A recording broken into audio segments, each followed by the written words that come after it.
everybody, it's Romania Black. We're on episode 40 and 41 of The Untamed, and at this point in the series, I'm kind of, again, in no man's land, because as I'm going through the novel right now, I've just gotten to Zishuan's death in the novel, and I know we're about to do Nevernight, The Nightless City, and Yanli's death. That's going to be a fun trip. I haven't recorded that for this week yet, so that's going to be fun. I'm not looking forward to that, to be honest, Yanli's death for a third time. But in the novel, we're going through that part that we've already caught up here in The Untamed, and we've just finished Yi City in The Untamed. So now it's this weird thing, because I talked about it in the last reaction, but Zishuan, or Zishan finding out about Wuxian being in Mo Jianyu's body, in the novel and the Donghua, he doesn't find that out, or he doesn't admit that he knows it until after what seems to be coming next in The Untamed. Like, we have them going to the conference in the novel and the Donghua. We have them going to the conference, using PAPERMAN WUXIAN to get into Yao's study, finding the head of Mingjue, and then leading to that flashback with Mingjue and Yao, and then Baby Ling stabs Wuxian, and then Zishan finds out that it's him. So that's how that's gone down in the other two versions, but in this version, it's already changing it up because Zishan's already confronted Wuxian knowing that it's him.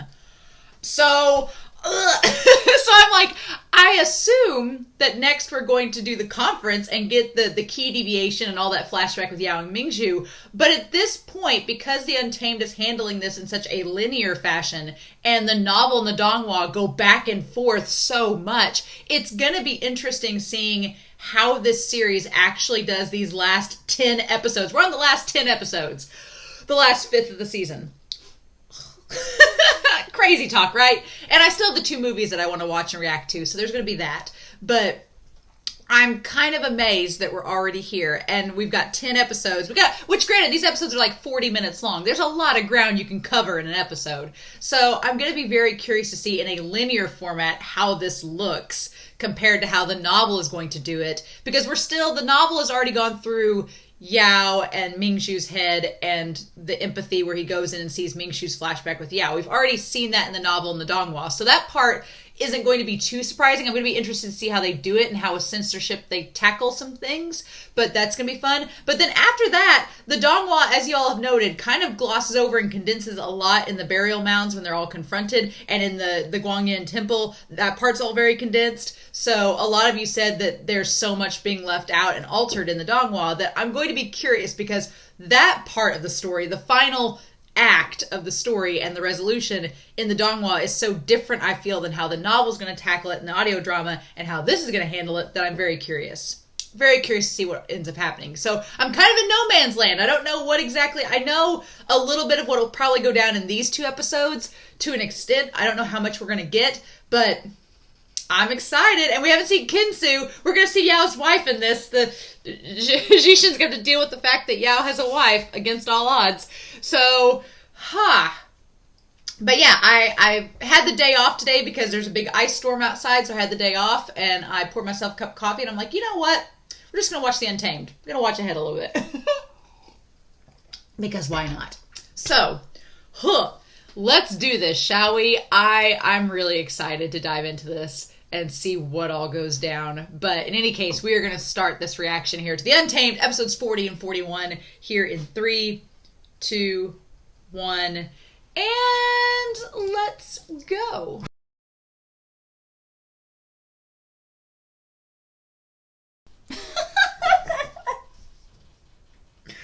Oh my gosh, these two episodes. Oh man, we've got 8 to go, and it's just ramping up, and I love it so much. I'm very impressed with how they managed to tie it all back around and make it work. Because I was going into this, I was like, okay, how are we going to tie in empathy with Mingjue? How are we going to tie in... Because this series has done something kind of funny with the timeline, where there's been like reveals about Yao that have happened very early on. When in the novel and the Donghua, we don't really see much of Yao at the beginning of the story. He comes in like towards, after the first third, Yao comes in, like after Yi City, Yao really becomes a bigger player in this. And then in the flashbacks, we get some more of him. But in this series, they show Yao like very early on, like from the first couple episodes, and you're like, oh, okay. And then they showed like him killing the captain really early on. And I was like, oh, we're showing this now? But the show does a really good job in these episodes with tying it all back together. And then also giving you little extra chunks to kind of piece it together. And then be like, oh, this is Mingjue's logic. Oh, this is what they were thinking. Oh, okay.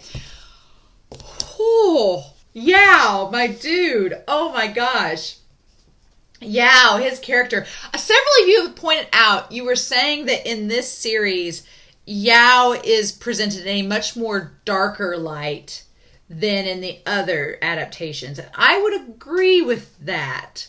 In the Dongwha, it's all kind of rushed. So you get Yao and all this stuff really quickly. In the novel, Yao is a much more complicated, ambiguous antagonist. You kind of get more... I feel like you sympathize a little bit more with Yao in the novel because you don't get outright him smirking when he's killing people or him smirking when he's playing Song of Clarity. It's much more ambiguous. So you're led to kind of think, okay, Yao is doing these things, but there's not as much of a malicious intent behind it than there is here. Like here, there's some expressions that Yao gives that you're like, oh yeah, you are the bad guy in this. You are the antagonist. You are, and antagonist doesn't always mean bad guy. It does not. It just means the opposing force of the protagonist. And so, yeah, we get that, but there's a lot more sinister intent with Yao at this point in the series. And I've heard a lot of people complain about that. And it could be more the censorship that we have to, a lot of you have said in the censorship that Wuxian has to appear more as the heroic figure. He can't be so morally gray by Chinese censorship. Maybe that's it. I definitely think that's why Yao comes across more antagonistic in these episodes, because it's the censors being like, here's the bad guy. It's not Wuxian's fault. And there at the end, God, when Wuxian thinks he's got Yao, I'm like, oh, honey, you don't. I was like, you don't have Yao, because he's going to throw it all back in your face. Because as we've seen in these episodes, Yao is incredibly smart, he's incredibly clever, and he plays the long game. God, oh my gosh. So, yeah, let's talk about this. These episodes, this series, it's been so good, and it's not letting up. I'm like, So, yeah, Ling and Sijui's conversation from the beginning, oh my gosh, I really love the dynamics of all the disciples, and it's curious.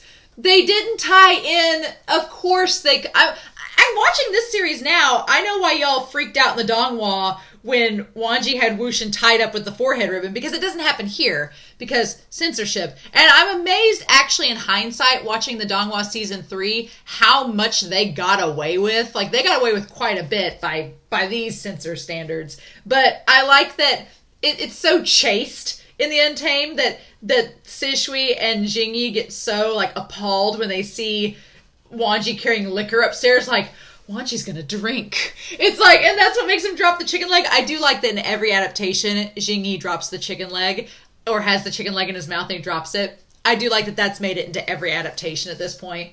It's like the perfect trifecta of the disciples. It's great. Wuxian and Ning's comedy, oh my god, Ning just hanging out the window. Some of Ning's expressions are so innocent. He's like, why do I have to leave? And Wuxian's like, get out. I love that. I love the fact that in real life y'all have said that Ning is like a troublemaker and he's mischievous, and in here he's a total cinnamon bun. I'm like, that's so funny. That's so clever. I love it. I just love their comedy. And so, yeah, there's no elevator at the, we couldn't CGI an elevator into the fragrance hall, but that's okay. I just think it's a nice touch in the, after seeing Yao's character like fall down those stairs, it's nice to know that the elevator was put in because of that reason, right? So that no one would have to climb the stairs, to make it easier for everyone, to make it easier for someone to go up to the top. Like Yao had to claw his way up to the top, and the elevator makes it a little bit easier to travel, right? But yeah, the conference of Jishin and Wuxian and Wanji showing up. The conference, that whole scene was so tense. Like you could cut the tension with a knife. Like it's just, oh, the setup is so good. And I actually kind of do like that Jishin knows going into this that it's Wuxian, because it adds to the tension and it adds to everybody staring at Wuxian, and Jishin's like, oh god, I know it's not Mojang Yu, it's actually Wuxian. And I love that there's several times that Jishin's character looks over to Wanji like, keep it in check, don't give yourselves away. And what does Wuxian do? He gives himself away. I mean, he doesn't mean to. But God, yeah, Yao showing up, and the moment he starts to bow, every time he starts to bow, Jishin like grabs his arms like, it's okay, babe, you don't have to bow to me. And it's like, But Yao's expression, God, the acting, the facial acting of Yao's actor, it's like Yang. It's so on point and it's so good. And it makes you question the whole time, like what he's really thinking and how he really feels. And knowing the customer service smile and that velociraptor walk up to Mingjue at the end, we'll get to that. But the moment that he like looks at Wuxian in Mo Jianyu's body, it's like the myriad of expressions on Yao's face. He knows, like, it's just like this confusion, but anger. But then he figures out he thinks that, why are you here? Why are you with Wanji? Are you Wuxian? Like, it's just this whole expression, like this kaleidoscope of expressions on his face. And it's so well done. Also noting, Yao's robes in this. He has the yellow Jin robes, yes. But he has this, like, baby blue robe outside of it. I'm like, this show has played up the Ji Yao ship so much without even trying. It's like they almost ship Ji Yao more than they ship Wangxian at times. I'm like, really? Because he had the light blue robes on top of it. I'm like, it's very Land Clan-ish. Okay, interesting. I mean, it's good. I like it. But then, yeah, Qin Su shows up, and at first she seems like so against Wuxian, and I kept being like, you're really against Wuxian, and why? Is it because he hit on your husband and you're just appalled by him? But why would you keep being that disgusted by it every time you see him? No! The censorship really said no homo in this. They really did, because they were like, to change it from Wuxian hitting on Yao to hitting on the wife, I was like, really? Even Zan's expression when the guards say that, he's like, oh yeah, Mo Jianyu, he was like chasing after Yao's wife. Wuxian's like, what? Like, that's just, that expression he made in the episode was so on point. I was like, we've really got to change it to this? Okay. I mean, I get why they did it, but it was just kind of hilarious. It explains her actions a lot more. It explains the actions a lot more. Hui Sang's acting in this. I'm going through my notes here. Hui Sang's acting, oh my God, like him showing up, putting on the biggest show. And here's the thing. At this point, if you've not seen any other adaptations, if you've not read the novel or watched the donghua, Hui Sing is suspicious at this point if you know nothing going in. Like, his actions towards Wuxian during the inn are suspicious, but you still don't know. Like, I remember watching the donghua just thinking that Hui Sing was just being pitiful. I remember watching the donghua when it came to this moment, and you see him lure Yao and Jishin away in the donghua, like, as Wuxian is flying in Paperman form to Yao's quarters, you see that Hui Seng has lured them away. You don't see it like you see it here. And I remember in the donghua being like, man, Hui Seng's just kind of pitiful. Like, it's so sad he has to, like, lament to Yao and Jishin. No, it's all an act. It's all fake. I love it. He just used it to get them away so that they could deliver the letter to Qin Su. Oh my gosh. But Hui Seng's acting, it's so damn good. I can't wait for the Hui Seng reveal against Yao. I can't wait, because these two episodes, they just show how much. The one thing I am sad that they didn't show us, and they really want to present Mingjue in a positive light in these episodes. They really want to present him in a positive light, like he's in the right. And we'll talk about that at some point in this, because there's a moment where I was like, But they really want to present Mingjue in a positive light and Yao in a negative light in these episodes. And so we don't get to see the scene where Mingjue orders Hui Seng's books and things to be burned, because he gets so flustered that Hui Seng's not. Which is funny, because this series has, up until, throughout this entire series, this series has constantly given us extra on top of what has been given in the novel and the donghua. And in this, they actually cut that out, which I think is curious. But they cut out the scene where Mingjue burns the books of Hui Seng's. And that's such a sad scene, because Hui Seng doesn't want to fall to the sword like Mingjue. He doesn't want to be like his ancestors, his predecessors, and his brother. And so he seeks out, like, art and, art media as a way of expression and a way of showing his passion, and Mingjue just can't accept that. And we don't know in the novel and the donghua if it's really Mingjue entirely, or if the key deviation is already starting to affect his temperament. We don't really get that, because like Wuxian said at the end, the key deviation and the whole demonic cultivation, they're kind of similar in a way in terms of affecting temperaments and your condition. except in here it's like exacerbated. But we don't know exactly if it was the key deviation or if Mingjue was really upset with Huiseng. But they cut that out of this, and I did feel a little bit sad because I liked that scene. But then Huiseng, it just makes you feel bad for Huiseng coming back because all Huiseng sees is his brother dying, and Yao holding him back, and it makes sense if Huiseng found out that Yao was responsible for his brother's death, that he would swear revenge. And it's like Huiseng and Yao play the long game. They're in it for the long haul. And it's just, it's kind of insane, right? It's kind of insane. But yeah, so we meet Jin Chan and the others. And during that, the whole thing with Ling and Wuxian was so sweet. It was so cute. It was like the uncle-nephew bonding. And throughout the whole thing, you just see Wuxian like smirk and smile at his nephew, like that a boy, you know, like defend yourself. And it's funny how Wuxian and Yao give Ling different advice. Cheng just yells at him. Cheng just nags at him because he's the uncle that cares. He cares a lot about Ling, and so he just nags at him to be better.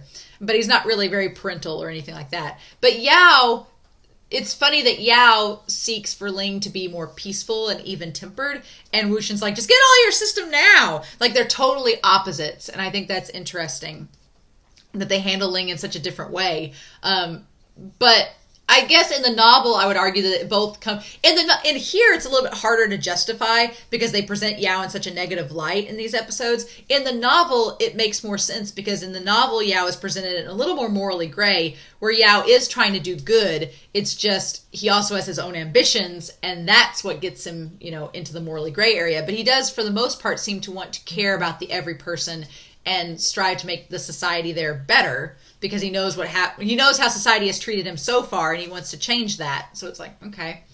And then Wuxian's just a chaotic gremlin. It's like, just go ahead and fight. It's fine. You won't be able to fight as an adult. You got to get along with people. When you're a kid, they'll forgive you. And it's like, it's interesting. It's an interesting difference of parenting styles, right? And so we don't see Wanji we don't see, that is the one thing about this whole scene with Ling and Wuxian, though, that, again, I didn't like that they cut the scene with the books and Mingjue and Huiseng. I didn't like that they cut that, right? Because it adds a layer to Yao caring for Huiseng, because Yao helps him, like, get some of those books and things back, and so it adds a layer of complexity to their relationship. But the other thing I don't like that they cut is Wuxian says he's fallen in love with someone, and I was waiting for it when he says, I don't love Qin Su, she's not my type at all. And I'm like, no, she's not. But he's like, I've already fallen in love with someone else. And Ling's like, tell me more. And Wuxian doesn't. I was waiting for the moment where Wuxian's like, I'm in love with Wanji. And then Ling was like, what? And then Wanji shows up, and Wanji's like, who are you in love with again? And Wuxian's like, I was just saying that to get Ling off my back. We don't get that scene in this because of censorship, and I'm really sad. Again, I'm amazed the Donghua got away with it. I really am. They got away with that. But Wuxian's like, I'm in love with someone. It's like, we all know as the audience who he's in love with, but I am really sad that they don't show it here. It's like, I am glad that at least Paperman Wuxian tugged at the forehead ribbon. He didn't give him the kiss. Again, Donghua, season 3, it's doing amazing things. But I am glad we get the little forehead ribbon tug. And the Paperman is really cute. The Donghua's version is the cutest, but Paperman Wuxian in this version is really cute as well. I think the CGI was handled pretty good. But God, Qin Su and Yao's conversation and the myriad of emotions that go through that whole conversation, it's absolutely insane. It's great. It makes Yao so hard to read in that scene because you as the audience are trying to piece together and think, okay, what is Yao really feeling? How does he really feel? What emotions he's expressing are genuine? What ones are fake? And it's hard to tell. It's hard to tell. And that's part of the complexity of Yao's character is in this trying to figure out what is sincere and what's not. And in the novel, I do agree. We've talked about it in the novel reactions. I do think that Yao loved Qin Su. We haven't found out the whole secret behind them yet. The Lannister secret that's going to come out here in a little bit. Later on, I'm hoping that I actually hope they touch base on it because it freaked me out in the Donghua. I was like, what? And we haven't had it come out in the novel yet, so I'm waiting for it to come out in the novel. That's going to be fun to experience that all again in here and in the audio drama. But it's interesting in the Donghua and in the novel so far, because these scenes have happened in those versions, where in this scene it is hard to decipher what Yao's really thinking. And you get the sense that he does genuinely care about Su. He does care about her. But again, he's gone so far, he's clawed his way up to the top and struggled to achieve his own ambitions that he's like, I can't give up now. I'm not going to stop now. And it's like, it's, you know, like the Icarus metaphor. He just keeps climbing higher and higher to the sun. It's like, But that scene is so good. And then the whole thing over Song and the letters, like the point where he's like, Song had to die, and the way he grabs her and holds her. Oh my gosh. That part always makes me so sad, the moment where he's like, Song had to die. And the way he like, he kind of, it's not gaslighting necessarily, but he tells Su, he's like, I don't want them to think badly of you, and they would have thought badly of our son if they knew. And Su's like, that's not the point. The point's you killed him. And it's like, whether he did it personally or not, it's still the fact that he died, and Yao had a hand in it. It's crazy. But yeah, I wanted to make note, the torture room, in the Donghua, the torture room looks very eerie and disturbing. In this version, it's like Yao did all the interior decorating and he's like, oh yeah, this is a torture room. It's like, because it's like the walls and everything are so pretty, and then there are chains and malicious things hanging from the ceiling. It's like, did we expect anything less of Yao? It's again, it's so fitting for Yao's character, because there's like this sinister element with him, but then also there's this other interior decorator element that you're like, but he doesn't seem that bad. It's so crazy. It's just wild. And then, then we get the Mingjue head. The Mingjue head, for the record, the Mingjue head in this version may be the freakiest one, because it's literally a head. Like in the Donghua, it's covered with the talismans, and it's like turned purple, and it's kind of like corpsey. And in the audio drama, it kind of matches the description of the Donghua. But in this, it's freaky, because it's not decayed, and the eyes are still intact, but they're covered up with all the things. And when the eyes get revealed at the end, looking back at Wuxian, that was a genuinely scary moment. I was like, oh, it was like the eyeballs in the chest with Zhao. It was like, ugh. It was just very creepy. Very, very creepy. But yeah, and then we go into empathy for episode 41. We go back into empathy. I thought the episode break in 40 to 41 was a really good one. I was like, that makes sense. But this episode break here between 41 and 42, I'm like, really? Honestly? You choose now? Okay. I guess we'll wait till next week. But yeah, so Mingjue, I loved right from the start of empathy, like the blade attack that got the guy up against the tree. That was so well done. It was clean. It was crisp. I liked it. But Yao, oh my gosh. That whole flashback starting with Yao and the water canteens and in the cave. I like that his robes are kind of blue. Again, tying back to Jishin. But I like that he has like bluish robes. And then I love that conversation. Like Mingjue takes him back. He takes him back and listens to the guys talking smack about him behind their back. And there's this argument about that Yao, he shouldn't want what he can't have. Like they're suggesting that Yao is a second-class citizen, that he doesn't deserve to have a place higher up like the nobles. And you can tell that's what spurns Yao on. He's like, no, I'm going to prove you wrong. I do. He's like, why don't I deserve that spot? I'm the clan leader's son. Like, it's my birthright. Why don't I deserve a spot? Just because my mother wasn't a queen, and he loved his mother. So you get why Yao is spurned on by that logic. And I will say this. There is a point where Mingjue kind of gets preachy here, and he's like, Yao, prove them wrong. He's like, them back-talking you, that's why you just have to work harder to prove them wrong, to surprise them. You have to pull yourself up by your bootstraps, and just take charge, and take initiative, and work hard, and you'll get what you want. And I'm like, that sounds great. And to Mingjue, they don't have that conversation here, but in the Donghua and the audio drama, Yao makes a comment to Mingjue. He's like, well, it works out for you all because you guys come from prominent families. You're born with privilege. So for you to say, pull yourself up by your bootstraps, he's like, yeah, you've worked hard to maintain your position. He's like, but you didn't claw your way up from poverty. You didn't claw your way up from the bottom, from the slums to get to this point. He's like, so you can't possibly understand what I'm going through. And Mingjue's bootstrap logic, the thing of it is that that's what Yao does. Yao works hard to get where he's at, and he works his way to the top. And Daddy Jin still doesn't recognize him. That's the thing.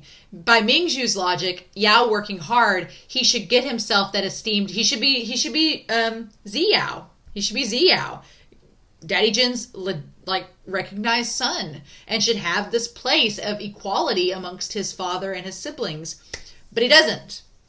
The whole bootstraps logic doesn't work because Daddy Jin won't recognize him, and he gives him a courtesy name, but it's a degrading courtesy name. He gives him a spot in his clan, but it's basically as a party planner. It's not treated equal, and he doesn't respect his biological son. And so that whole logic Mingjue tries to give Yao, it doesn't pan out, and Yao can't rely on it. And so it's very tragic. It's very, very tragic. But God, the way that they tied all the flashbacks together, I loved it. I loved that everything came full circle. We got to see all the scenes in a linear fashion all line up. We got to see little parts mixed in between that filled in the gaps. That was really good. The moment where Mingjue and Yao has a close-up of him at the wind tower with Ruhan, that was so good. Like when Yao is able to be sinister and vicious, his actor does a really good job. And then of course, after Mingjue wakes up in Jishin's arms, Jishin defending Yao. And Yao puts on the act. These episodes really made Yao seem more like the antagonist definitively, because they show him switching the act so quickly and succinctly, but the difference, right? In the novel, in the Donghua, it's a little bit harder to tell when he's acting and when he's being genuine. It is more morally gray. In this, it's much more defined and obvious. And because he goes from doing that taunt with Mingjue under Ruhan to him cowering and sniveling and grabbing a hold of Jishin's robes behind him, and you're like, what's real? What's genuine and what's not? It makes you question him the whole episode. But Jishin just defending him.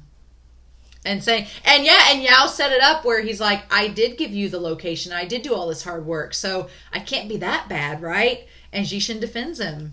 Also, I want to say Jishin's robes in the scene with the Song of Clarity, they're probably my favorite he's wore so far. They're beautifully ornate. They're like a deep, deep blue. They're beautiful. Jishin had some really good robes in this episode, I will say. Some good costume designing for everybody in this episode.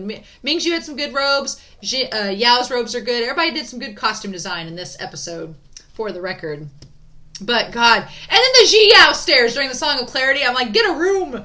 Mingjue's just but that moment when they're introducing the Song of Clarity and Yao looks over to Mingjue and is just I'm like, ugh! I'd be like, Mingjue, stranger danger, run away. That would have been the sign to get out now. It's just, nope. That was a big nope moment. I'm like, Yao is going to play you. And he does. He changes the melody. It's very noticeable in this series. The change from the Song of Clarity and adding in the notes and changing the chord. It's very noticeable.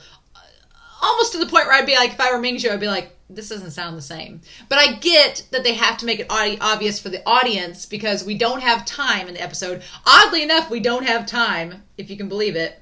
We don't have time to fully go into things. So they make it obvious that the notes changed so that we can move on to the next part and that it will make sense later on when Yao admits that he changed the melody. He admits it here outright, which is a change from the novel in the Donghua. But yeah, the fearless versus fear. I love the big confrontation that Mingjue and Yao have on the stairs. The big confrontation where Yao laments. He's like, you've tried to teach me how to be fearless, Mingjue, and that I need to be fearless, not worry about things. He's like, but my entire existence is based in fear. He's like, I am constantly afraid that all of my advancements, everything I've worked for is going to be for nothing. He's like, so I live in a constant state of fear. And Mingjue's just like, he just doesn't understand it because he's not conditioned the same way.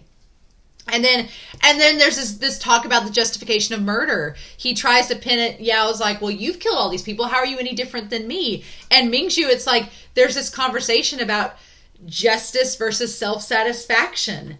And And Mingjue's like, well, I did it for a noble reason. It was for justice. I never killed anyone out of self-satisfaction. You killed that captain just because you wanted to get back at him for revenge. And Yao's like, how is murder any different? Murder is murder. He's like, what is the standard? And I love that conversation because it's true. He's like, you can say you're doing it for justice, but he's like, it's still murder. You're still taking a life.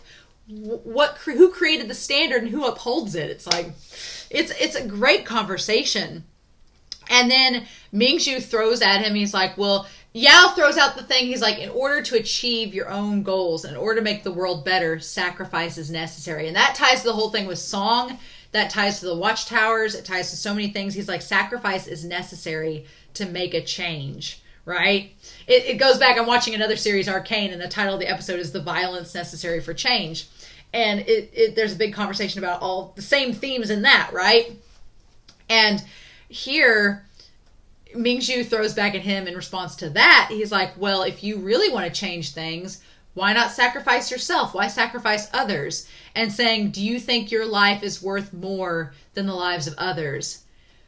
And Yao believes that it is. He believes his life is worth more than someone else's. And that's the big distinction. That's for me, what morally makes Yao an antagonist is the same thing that makes Yang an antagonist. Both Yang and Yao have at points in the story said that their lives were more important than others, that their achievements and their missions are more important than that of other people. And that's what justifies them in murder. And I'm like, Because if you look at, they try to make Wuxian an antagonist, and at no time in the series has Wuxian ever said that his life was more important than someone else's. Wuxian often sacrifices himself to save others. That's the big difference. Wuxian sacrifices his relationship with Yanli and Chang to save the winds. He sacrifices like a lot of himself throughout the series, whereas Yao and Yang, they say that their lives are more important than other people, so that's why they need to live, because they both fight for their lives because they believe that they're more important. Wuxian gives up his life because he believes he's not. It's like, it's interesting, right? It's very interesting. The Song of Clarity, God, he brings it up. He brings up the Song of Clarity and how he changed the tune. He admits it. I guess I get why they have him admit it in this, because in the novel, in the Donghua, it all comes out a lot more naturally and over more time. It's funny that of all things we rush through in this series, it's this moment where he admits it because he doesn't have time to have the melody explained and things, which we're in the final 8 episodes, so I guess we've got a lot of ground to cover, so why not, right? But he straight up admits it here. In the novel, in the Donghua, it's still left, like, you get the idea that, yeah, Yao changed the melody, but it's not, he never outright says it, and here he does. But him stalking up those stairs like a predator, oh my gosh, like, he just comes up the stairs like a monster, like, just slowly and deliberately. I said, I was sent some fan art way back while I was still watching the Donghua. I was sent some fan art like months ago, and one picture, I still have it, it's in my drawer, is of Yao as a velociraptor. I'll show you guys up here what that looks like. The picture of Yao as a velociraptor. I'll show you guys up here. But it's so perfect. Him stalking up the stairs. It makes so much sense in that moment. I'm like, oh my God. But yeah, he admits it. And then Yao's acting with Huiseng, where he as soon as Huiseng comes up the stairs, he flips the switch and he turns on the crocodile tears come on, and him holding Huiseng back. And then, oh my gosh. And you think that Mingjue dies, but he doesn't. He still lives, and they try to make him a puppet, but it just doesn't work. Like the key deviation and the blades and everything, it's just too much. And Yang being there, and that's when Yao's like, just kill him. And Yang says, I only got half of the tiger amulet, so I can't control him like I need to. And then Yang's like, well, then just get rid of him. And they do. They chop off his head. And in that moment, the decapitated head and cutting to the eyes being present and looking at Wuxian, creepy. But yeah, so technically Yao has killed him. Yao killed him. And so it's like, oh my God. Yeah, I made a little note. I was like, yeah, the Mingjue head with the eyes. And I had like the big expressive thing there. And then, yeah, when Wuxian goes for the sword, when Wuxian goes for Suibian and tries to take it out of the sheath and it works, that's when Yao has it confirmed that it's that it's Wuxian and not Mojang Yu. And yeah, and Wuxian's so smug in that last scene, but I'm like, dude, Yao knows that it's you, and Yao's smart, and he's going to throw it back in your face next episode. I'm wondering how they're going to do Baby Ling stabbing him, and how that's going to work with everything, especially since we've already had all the flashbacks, and Jishin already knows that it's him. So I'm curious how they're going to tie that in and make it work, but I was pleasantly surprised in this episode how they made everything tie together really well. So I'm pretty confident that they'll find a way to make it work next episode, and it'll be fine. It's just, I'm curious more than anything how they're going to tie Ling stabbing him into the series, how they're going to make that work. I think I'm more curious about that, but... And then Sushi shows up. Sushi, I was like, who's that? I still forget it's Sushi. For the record, though, Jishin and Wanji's disdain for Sushi is one of the most hilarious things about this show. In the novel, because in the banquet hall scene in the Untamed, they're like offended that he's there. And then I was expecting in the novel for that same emotion to be there, and it's not really there. It's just like they're like, oh, Sushi's here. But in this, Jishin is like all sassy. He's like, oh, you. Like, he's the only person he's outwardly sassy to is Sushi. I think that's hilarious. It's so funny that Jishin being reactionary to any character, and it's Sushi of all people. It's great. I love it. But oh my gosh. So yeah, I'm sure that Yao's had time to hide the head, and we're gonna have Qin Su dying next episode. We're probably gonna get Baby Ling stabbing. I kept expecting Chang to show up during this big confrontation with Sushi at the end, but he didn't. I kept imagining that Chang was gonna show up on the scene, but I'm sure he is next episode. Again, we've now covered parts of the novel in Donghua that have already been covered. So we still have Baby Ling stabbing Wuxian if that's gonna happen, because we've set that up. We've still got the confrontation of Wuxian and him I'm sure he's going to take off the mask next episode. Chang's got to show up. And then from there, I don't know if we're going to go straight to like Wuxian getting stabbed. I don't know if we're going to go straight to the burial mounds, or if Wanji's going to take him back to Gusu, like how we're going to do this, because in the novel, in the Donghua, we have the flashback after he's stabbed by Baby Ling. But here, I don't know where we're going to go to after that. That's going to be the no man's land. Like, how are we going to tie this all together? And we've only got 8 episodes left. But, God, these episodes were so good. I had a lot of fun with these episodes. They were great. I had a lot of fun watching them. It was really good knowing... I didn't take a whole lot of notes because it was just fun to soak it all in and see it all go down. But, Yao, my dude, having the time of his life acting this very complex character. Oh, my God. So, yeah! I'm very curious to know your thoughts down below. Obviously, no spoilers. I want to see how this plays out next episode. It's going to be interesting.